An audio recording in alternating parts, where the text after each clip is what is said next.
right? No, it didn't. So Absolutely not. hold on, Waza. Let him No, no, answer. it's Let a him Goldie answer. question. Let him answer. Let him answer. Damn, is it shutting off? No, we can hear you now. Did you hear my question? No, keep Yeah, going. I heard it. So here's the thing.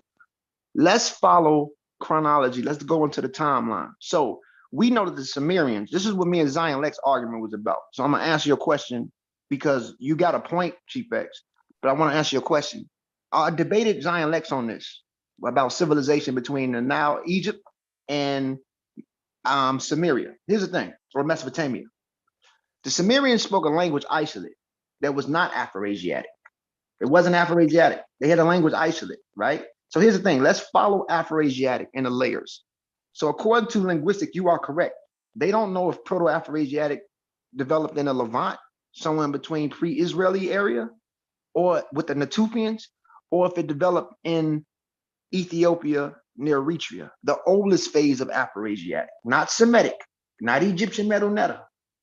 But when you start getting into the genetics to help add on to it, it gives you an idea of where this language family comes from. Now, according to genetics, biologically, the Natufians were 27% North African, 6.8% Omotic.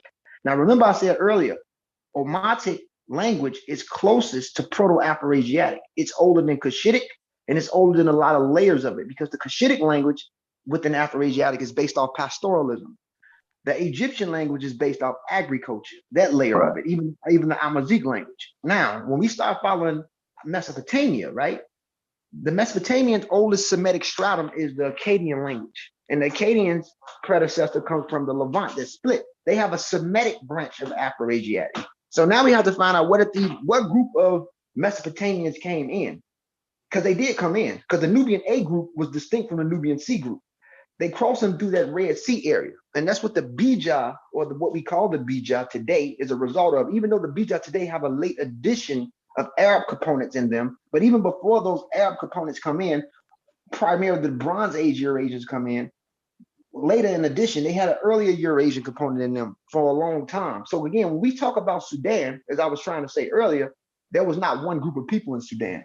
So the Nubian A group have close ties to that pre-Proto-Neolithic A, B, and C group that was in the Levant corridor. You can see the customs. So when you start talking about the Nakata had different stratum that was influenced from people from the idea model of Mesopotamia. Now we know that in the northern part of Iraq, they spoke a Semitic language that was different in the southern part of Iraq, which was the land of Ur. So when we start finding out the root of the Semitic stratum of Afro-Asiatic, where did Semitic develop?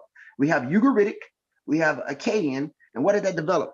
That should develop in between the Levant. Now, according to that book that the brother brought up yesterday, Guns, Germs, and Steel, Proto-Semitic, not Afro-Asiatic, but Proto-Semitic developed in between the Fayum area through Egypt. But we have to also remember, a lot of those people are already back migrated from people that crossed from Near East a long time ago. So even if some languages developed in Egypt, it doesn't mean that even though some languages developed in Egypt, doesn't mean that they still didn't have some ties with populations that back migrated in a long time ago, even before those layers of language family start to split. So that's why it gets murky, because they're looking at the biology, the genetics in one angle, the archaeology in one angle, and the customs and trade in one angle. So this is why they don't know where Proto-Afro-Asiatic split from. Did it develop near the Red Sea in Ethiopia 16,000 years ago? Or did it develop with the Natufians around 15 to 11,000 years ago? But regardless, we know that. So when I was reading that article, the audience didn't understand. They was all confused. Yeah, we gotta be able to explain both arguments, because again, wherever Afro-Asiatic developed from, whether it developed near, it's multiple arguments. Christopher Eric pushes Ethiopia or Red Sea. Roger Blinch pushes the Chadic area, and some people are pushing the Natufian area for where it's split in between the Levant. But when you start following the genetics, the Natufians do have a signature tie and affinity to earlier Toxicus North Africans in some layer. But again, those North Africans were still distinct from people that was in sub-equatorial Africa. So Corey may have missed it, but what Ankh and Reggie tried to do was tie in the language coming from Nubians. Yeah, but see, that's the thing about tried to do. That's the thing about Sudan. Nubia didn't have one language. That area that we call Sudan or Nubia did not have, Sudan is a late addition, Bilal el Sudan, that was given to the area from the Arabs because of their dark skin and familiarity to Bilal, the slave, that because they were black skinned. That's one thing. They never called Egypt that. Before that, Nubia is a vague term. Nubia only means gold. In some areas, they say it may mean slave, but it doesn't. I don't know, but some people say it means gold. But we do know the pre-pottery, the Nubian A group and the Nubian B group and C group, they didn't have one language there. Afro-Asiatic stratum was already lingering around. Mm-hmm. So y'all get it? Right, yeah. Afro-Asiatic was already slinging around. So just because it comes through Sudan, these people wasn't homogenous in Sudan. Even in the Sahara, they wasn't. Right. And that's the kind of question I was trying to get out, because it was like, you know, even like we was talking about the population that left that Sahara, right? It's not like they left the Sahara and then come in contact with other people. You know what I'm saying? Either right, we don't know war, whatever, how it happened, or you know what I'm saying, but we know that they were there. You know what I'm saying? And you can't just dismiss it. The folks were there, like they didn't blend in or mix in with that component that's still remaining and dealing with all that back migratory flow. Yeah. You know what I'm saying? That's why I was like, the farming is important, because, you know, farming develops in what is it, Lower Egypt, which is the north first, and then filters downward, right? And that's why, and then when you get the cattle, I was looking at the cattle that came there, right? They used to first think that the cattle was domesticated in Africa, but they just did a genetic study now. And some of the cattle come from they were breeding. If some of it come from the Middle East, they also had a component of some of those oxen having ties with some of the population that came through Southern Europe. But they also found some of the oxen or some of the cattle from Europe that come from North Africa. So these people had a cultural exchange for a long time. Right. And you can't leave that out of the conversation, because it's very important. You know what I'm saying? That's why they was kind of cutting all that off. So I was just getting frustrated. So let me just let them have this bill, and then I'll come back on later. Yeah. So the pre-Saharan population who was dealing with farming 10,000 years ago, even in the Tuthans, they wasn't a complete settlement method of farming. They just dealt with grain a little bit in the sense of preserving food, going backwards and forth because of the eco changes that was going on in those lands. But then the Anatolian farmers and Iranian farmers, you got to think about the sheep that they domesticated first. Right. First, right. Some of this shit was introduced into Africa in exchange, because again, when you start dealing with agriculture, you're dealing with a market. And with a market comes trade. Within trade, you have merchants. Merchants are going backwards and forth because they're building an economy economically based on commerce. This is what we have to understand of what's going on in between North Africa and the Levant. People in the Congo and people south, we didn't really have a need for that at the time. Now, our early Fulani brothers and sisters who were pastoralists from Dakla Oasis always stayed near the Sahel. They were part of those pastoralist cults. One of the oldest deities that they venerated was Jinno. So that's a whole nother situation. Yeah, because when you look at that damn painting, when you see that sheep there, that's a clue. That's a telltale sign. Because you gotta, because you know where that sheep comes from, you know where that domestication of that sheep happens from. So you know either direct or indirect. It's the flow there. It's a connection that's going on right there. It's Near East. I wanted Thunder to show. Right. I wanted Thunder to show a reconstruction of Ibero-Maurutian, and then when you look at that Ibero, right here. No, I'm talking about the face. Go to images of it. I don't see it, Thunder. I saw. He going to the genetics. Go to the image of it. You still tell me that Egypt was the first culture, bro? Say what? First civilization, Egypt. It gets murky, Thunder. He said, what he said, why you phrase it? He's like old boy said, major. Ain't no right. Well, they are a part of the first civilization. If you want to see what I don't think that people understand is you got somebody else telling your story. You see what I'm saying? So they move by inserting certain words off into the history. You'll never understand what's going on. So you need the image. You have certain things that no matter the people are not going to be able to get away from, such as where the gods come from. All of the gods come from Nubia. Why would a culture gods come from a certain place? I don't know about that, bro. Go to that. Yes, they do. All of their gods are Asar, Aset, Heru, Set, Nephet, they've already, Jonathan, them, and Brother Nedudab, who can read the language, they've already sourced that. But, I don't know if Kansu had watched their presentation, but they've already sourced it. That's where the gods say they come from. You can't get around that. Why would somebody, when you ask where does Abraham come from, they have a specific place where they say their gods come from. So you see that second picture right there, with the brown skinned man that say Abiru Marujan? You see that guy with the go next to it on the left, right there. That's a reconstruction of Abiru Marujan. Now, according to the CHIP1 mutation, their hair texture was distinct from people south of the Sahara. So we can't say wavy and straight hair developed outside of the continent because it was unique. But if you go to that image right there, that's Abiru Marujan. That's an early North African. This is 15,000 years ago. Yeah, but that's somebody else imposing what they say. Because you got them saying that Egyptians is European. See, this is what I'm saying. Like, so now, if you go further down, if you go that reconstruction is old. They had to remodify that. The one right there, that comes from like 1980 something. Now go down to that woman right there. You see that woman? That's a later Abiru Marujan right there. Right there. Go up.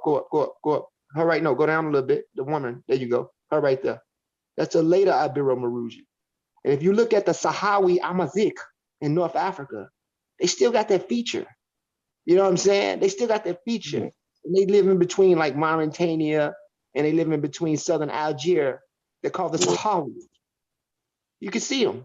So it's like, you know, I wouldn't say that these people, they are North African. It that belongs to them. And again, if we accept evolution in science, we got to accept the differences and the changes in Africa. Everybody not walking around here looking like Wesley Snipes. That's okay. So when you look at all the artifacts that these people left in Ngozi, you saying that they left artifacts that look like that? When I look at I'm just talking about, so you use that right there. You can reject it, but we use the science of reconstruction. So when I look at the artifacts of the Egyptians, me personally, I see people in Luxor. I see people in Thebes. I don't see Congolese type Africans. I don't see overall Nilotic people. When you look at the ginger mummy, when you look at Ramesses II, when you look at King hold up, but you do understand that at the time that this civilization is being it's in Nubia. It's not even in Egypt. But even in Sudan, there wasn't one group of people there. That's what I'm saying. Like, okay, if you look at the modern. So how does tribalism work? Does tribalism work by you know, a like group coming together? Because they sure didn't have a problem differentiating themselves from the Nubians, but now it seems like they don't. It's a problem when they differentiate. Say, hold up, it's a problem with them differentiating themselves from the people in the north. I don't understand how we can just be it's great when we do it to the Nubians, and when they differentiate themselves from the north, it's a problem. Here's the thing, though, my brother. The people in Sudan or Nubia wasn't the same, or what we call in Nubia. Again, there was an old war that occurred in northern Sudan 13,000 years ago. It's called the Jebel Sahaba grave. And the morphology between certain groups were already different. They labeled one group Afro-Levantine European, overall Ethio-Somali-like, which is what the Bija look like. And then you had another group of people that had more of a Nilotic feature. They had a long glacial face, elongated skull. So there was already differences going on in Sudan. Sudan, again, this is just a meeting ground for different groups of people. It was also a cross zone for human beings to go in and out. This is what the Nubian complexes is about that was found in Arabia. Human beings just been going in and out of there. So what I'm saying is, so you saying the Nubians and the Egyptians didn't differentiate themselves from one another? No, they did, but this is what I'm saying. Okay, here's the thing. Well, if we follow the phylogenetic tree that I showed you yesterday, right? The EM78 or the EV68, right? That shit split in between northern Sudan, right? And it goes north. One group goes north, another group stays near the northern cuff of northern Sudan. Those populations that came from southern Sudan, who mingled up north later, is a whole nother group of people. These are when the Nilotes come in. A lot of those earlier layers were Afroasiatic speakers. Them dudes that come from south later, that's a whole nother layer of people. So what I'm saying is that The reason hold on. How do they become a whole nother layer of people later on? But these people in the north don't become a whole nother layer of people later on. No, this is what I'm trying to say. So listen to me, my brother. So if some of those people from the north of Sudan go into Upper Egypt, they're meeting up with people that's also back migrating or already back migrating. So what I'm saying is that even though, so for example, when those Saharics, Paleo-Saharics go after the desertification, go from the Sahara, cross through Libya, and end up in the northwestern corridor in between northern Sudan and Upper Egypt, crossing through Aswan, they're bringing that EM78 up there. But as they bring the EM78 up there, you have the Chalcolithic culture from the Levant already mingling into that portion. Now, okay, now listen to this. So as they come in, they already forming a unique cluster because they already had a genetic continuity already for thousands of years that's been going on in between North Africa. Now the Nilotes, who reached that bridge later when they started playing with Napata Playa, dealing with astronomy, because we're not going to act like they didn't contribute anything. They start to reach those pieces later. Now, according to what's that guy named? Something Cooper, if I'm not mistaken. The dental analysis that was found near Napata Playa showed that they were two distinct groups, and they said the closest population that was used to represent them is the Maasai people of Kenya. Now we know the Maasai people of Kenya are hybrids in between Nilotes and Cushitic people. So what I'm saying is that those later Nilotic people who come from further south, they start to pierce northern Sudan later. Now, when they pierce northern Sudan, there's already a distinction between groups of people there.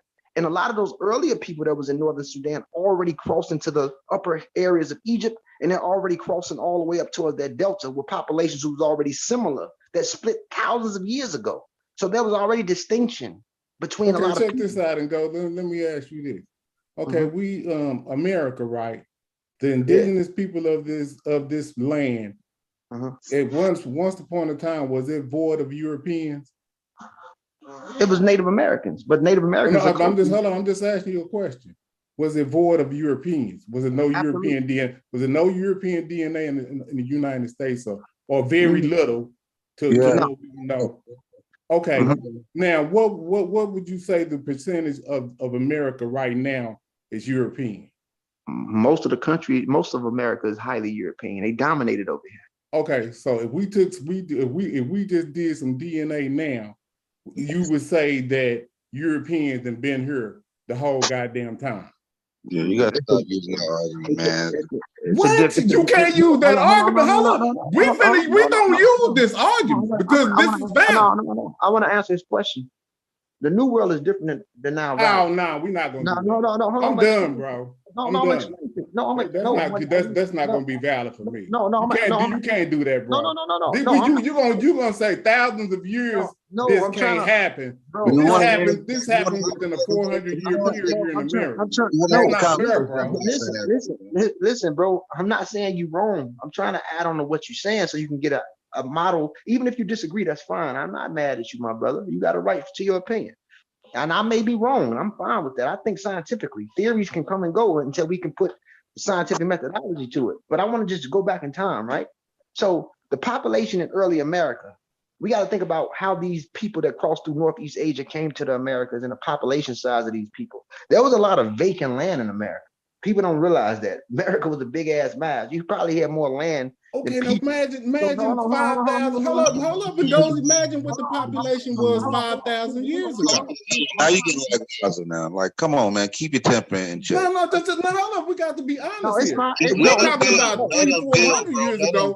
What was the population 5,000 years ago? Let them build, bro. I'm trying to let me finish though, bro, and then you can go because it's okay. I'm not saying you're wrong. I'm just want to be building. Let me just say this. So we talk about the population side, and we have to also talk about the findings, right? So when we talk about the population size of the Native American community that was in America, plus in the new world of Homo sapiens over here, we have to look at it as more populations of more land or environment than Homo sapiens, period. When you talk about the Nile Valley, which is a transcontinental country, the population size of people was always kind of pretty high. We're talking about a country that's in between the Near East or the Middle East and in between, not that far from the Mediterranean, and in between some borders of Africa. So the population. Hold on. Hold on. I'm almost finished. Then we have to get into the fossil findings and the DNA of the population size, right? So we look at these Ibero-Maurusians. We look at the Assyrian culture. We look at Naklat Kocher skull. They're finding Eurasian components in these areas that's been there consistently for over 30,000 years. Now, when it comes to the Native American component, because this area was isolated for a long time, it was vacant, they have a genetic continuity that's always going to range between P and Q and mitochondrial DNA B and A. The New World was completely vacant and absent from most people's mind. The Vikings came over here, but when they came, they went through Canada, if I'm not mistaken. Later on, before the Mediterranean Spaniards and Portuguese came here. You know what I'm saying? The Indians fucked them up. One part of the area had to dip out. Yeah, they had to dip out. But when we talk about the Nile Valley, which is a transcontinental country, we ain't talking about a place like America that's been isolated and the Homo sapien population ain't even been here that long. The earliest native population, they're postulating, they only probably been here the oldest right now, based off certain findings, is probably 23,000 years, or the earliest maybe 30,000. But in Montana, the most they do is 30,000, I believe, right now. The most is 30,000. Yeah, 30,000. Compared to findings in the Nile Valley, we're talking about the Assyrian culture. We're talking about now 150,000 in North Africa. So let me ask the question. Go ahead, bro. The Nile River is how long? It's like 4,000 miles.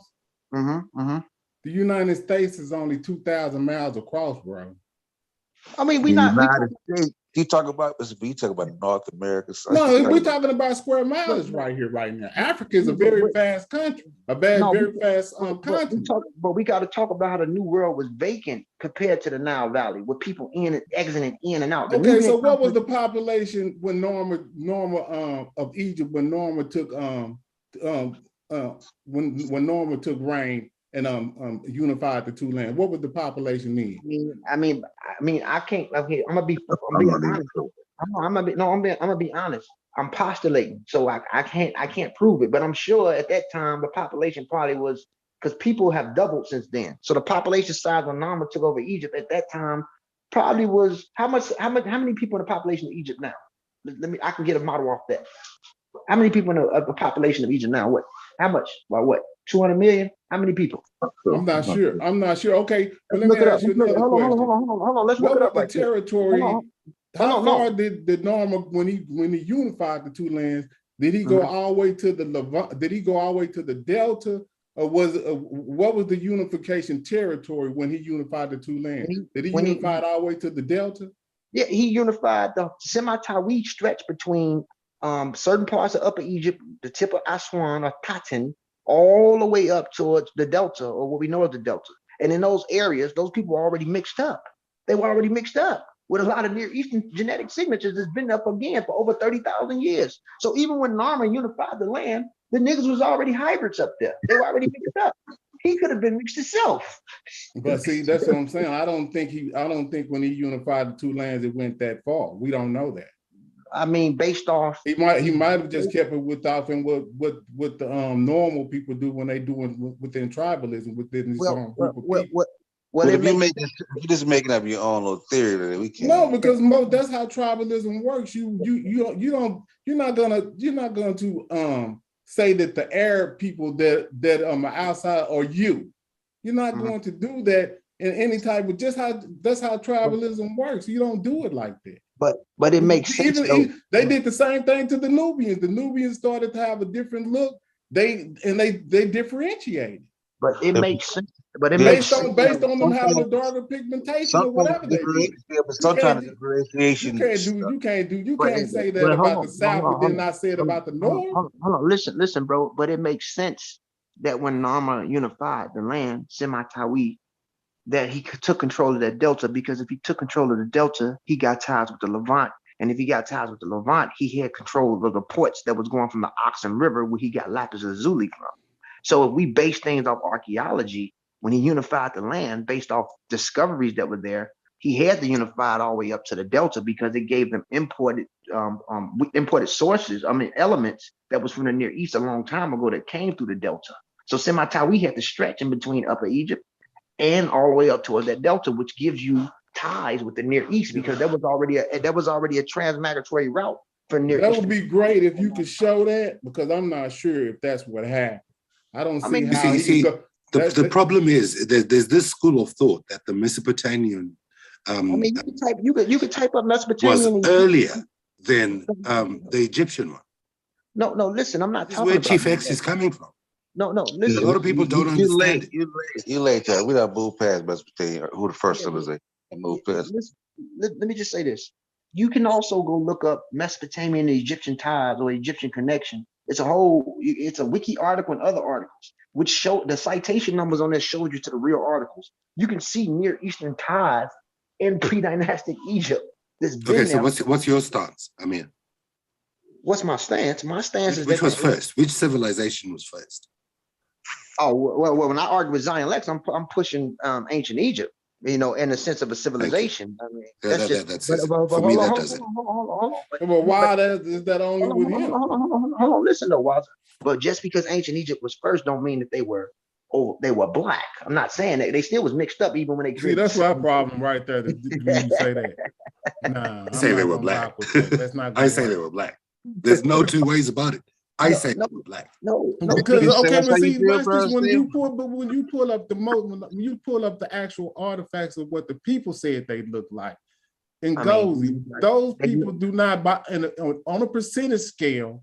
Just like me and Chief X just said, that Texas and California was 60, and I would say 70 to 80% black at the time.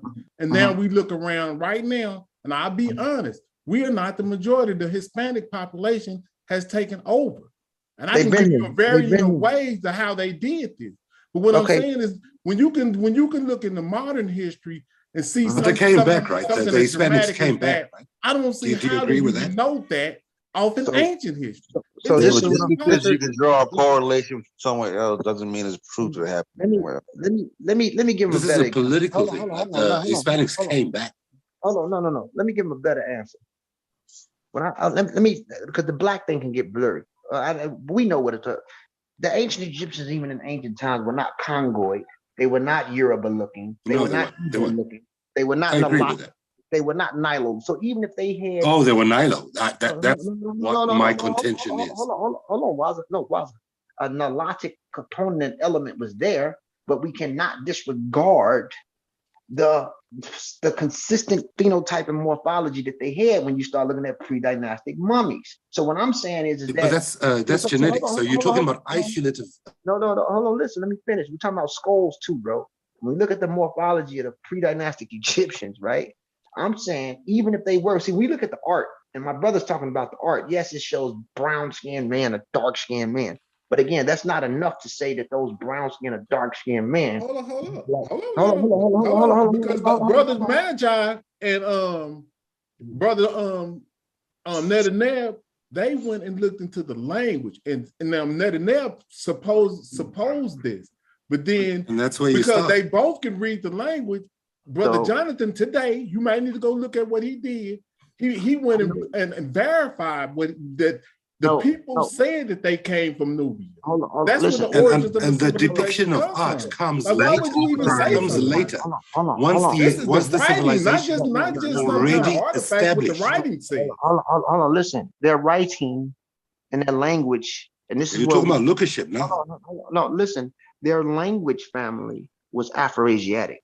Now, yes, Magi do know how to read the language. But what me and a lot of the brothers disagree with, is the language family. So you have Netanyahu who says that Afroasiatic doesn't exist. Yes, they know how to read it, but they go against the general consensus and say that Afroasiatic doesn't exist. My brother Magi got his own stance on that. But yeah, they know how to read it. But when it comes to the consensus of what that language family was, they don't agree with it.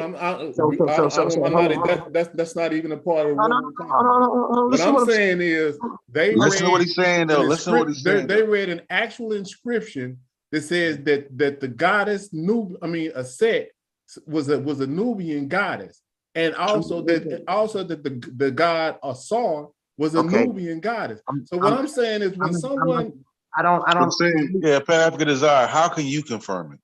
No, this go is what over to Medina's channel. I don't read it. I can't confirm it. Hold on, listen though. Okay, so now everybody on here, everybody on here, let's get our own conclusion, right? If we look up Osiris and where he comes from, I don't agree with that. I don't agree with Aset. Listen, again, even in Sudan, you had two language families that were there. Again, the Sudanese had two distinct groups that were there, or multiple groups that were there for a long time. So even if Aset or Aishit or Isit comes from Sudan, at what time period? Because a lot of these deities, stories change, they've been misplaced. So she still could have came from a stratum of See, Sudan. now you're gonna do so. Now watch this. So you did that with the No, language. So you can no, change it with the language, but you no, can't change it with the people. no, I'm not. No, no. The people. This is what I'm saying, bro. Consistent changes. Again, North Africa don't have rested genes. They have been going through population turnovers and bottlenecks and intermingling through sexual selection for over 30,000 years. So what I'm trying to say is, based off fossils, based off DNA, archaeology, ties. What I'm saying is that even in Sudan with the Nubian A group, if something did come from Sudan before an idea model of the Meroitic dynasty or the Nubian dynasty that we know, these people were still distinct from one another. They were not the same. I can show you depictions of Nubian Egyptians who were Egyptianized, bringing the Egyptian pharaoh other groups of Nubians as slaves. So even the Sudanese wasn't, all these people wasn't looking at each other like, oh, you're my fellow Nubian brother. There was no pan-Black African power in Sudan because some Egyptians, especially the Magi, the Magi of Nubia, were police military for the Egyptians, especially when the Egyptians expanded their empire and took over territory, just like Puerto Rico is part of the United States now, and Hawaii is part of the United States now, even though they have a set population that's there. So what I'm saying is that you got to be cautious with what's being said. Now, I want people to look up the origin of Osiris, and you'll find out that Wasir or Asar, he don't come from no Sudan at all. He's an agricultural deity, and actually, he was inserted in. Probably you start to see his name probably only in the beginning of the 5th dynasty. He don't come from no Sudan. That's postulation. What people are saying. We all dealing with postulation, but based on my research, he don't come from there. He could have came from some stocks through an early pre-Libyan phase, or a deity called Thatin, according to Gunter Dreyer. Thatin, that was in the early Levant that they rejected and threw out later on. But that's another story. Hold on. So you mean to tell me when Norma has the white crown, what time period is that? Okay, when Narmer unified Upper and Lower Egypt, that's 5,300 years ago. Again, even in Narmer. So you saying that when he has that white crown, he had the crown before Asar had it? Okay, yeah, when Narmer unified, we don't, first of all, a lot of things have been changed. The Horus crown. No, I'm just asking the question. You're saying that Norma had the white crown of Upper Egypt before Asar had it. That's what you're saying. Asar, they put that on Asar later. Look, okay. Let's look.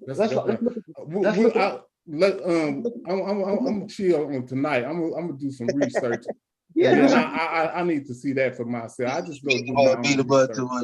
Come back and fight. That's I've never heard anything.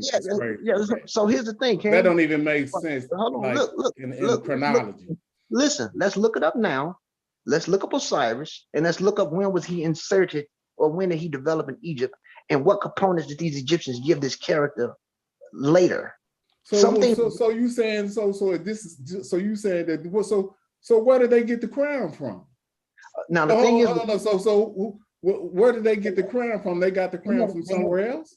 Well, the earliest phase of dynastic Egypt, because again, even when you look at Narmer's palette, that deity that you see on there with the horns, that's not Heru, that's Bat.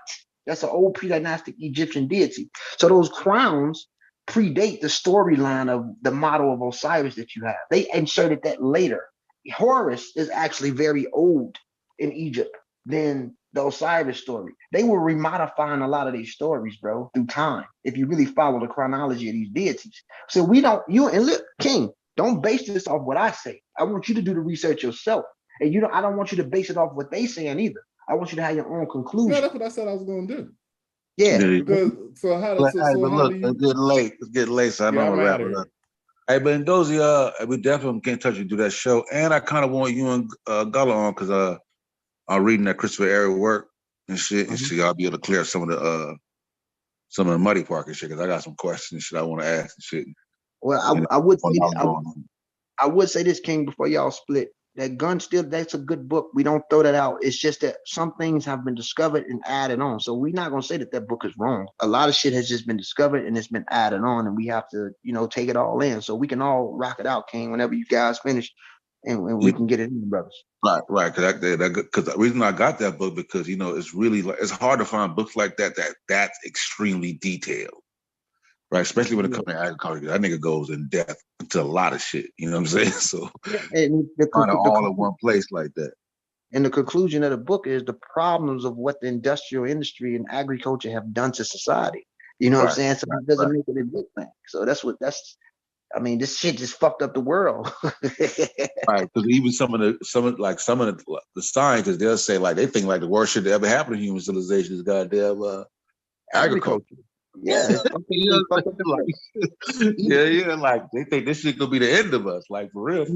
It could because the more shit we have to domesticate, more ecosystems, the more things are depleted because we have to feed this industrial industry that fathoms the world. But if Homo sapiens is still eating off old customs, like for example, the paleo diet or the Whole30 diet, the hunter-gatherer's diet is way more healthier than niggas that depend on grains all motherfucking day.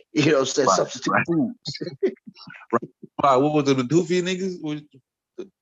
The one that was starving out in the Tufians? No, the Tupians were the first to play with agriculture. Them niggas were starving when they first going to the development phase. Right. And that speaks to the history because of how because they got away from that, hunter-gatherer got that very diverse diet. Once you start farming, now you ain't getting that diversity in the beginning and shit. You start developing leaky gut. You start developing poor posture. You gotta be cautious of all the carbohydrates that you take in, which prepares for diabetes, high starch intake, all types of shit. So when you start dealing with agriculture and depending on substitute foods and not depending on proper vegetables and lean meats, you have a lot of issues that comes in because you're dependent on those types of food. Then we got the genetically modified organisms, and human beings have been genetically modifying organisms for thousands of years. We got all types of shit going on. So that leaves way for more abnormal cell development to start to form. And when too many abnormal cell developments start to form, that means it forms into a collection of diseases. And biologically, a collection of diseases forms into cancer when abnormal cells start to divide uncontrollably, destroying cell tissues and then organs. So we all fucked up because of this shit. Right, because I got a book on that shit too, because basically we still got hunter-gatherer bodies and we constructing the goddamn artificial environment. That's why we got like shit pop like diabetes and heart disease, like shit hunter-gatherers don't even get, they rarely get. Yeah, and then because we come from, which shows that we don't come from Egypt, our diets from Western Central Africa didn't consist of all the grain and shit and all that shit. Them niggas in the Mediterranean, if you look at them Egyptians, them niggas got gynecomastia. They be skinny with titties and shit sometimes. Then they got the fucking pot belly and shit. They lactate, we have the LCT gene, the lactate. Niggas in Western, we got fast twitch muscles. We're very distinct from that shit. So when you got the African American trying to eat a high grain diet and not eating the proper foods that we used to eat, this is why a lot of us have bad conditions that we have now. We have to eat based off our environment. A lot of us don't have that lactase consistent gene. The average African American drinks the motherfucking milk. He got either diarrhea or his fucking stomach bloated. You feel me? Right. And they gonna be good for that early years. As soon as they start hitting about them teens, getting up in them 20s, that shit starts shutting down. Know what I'm saying? For sure. So we gonna build on that some more, though, man. It's just good building with you, though, bro. All right,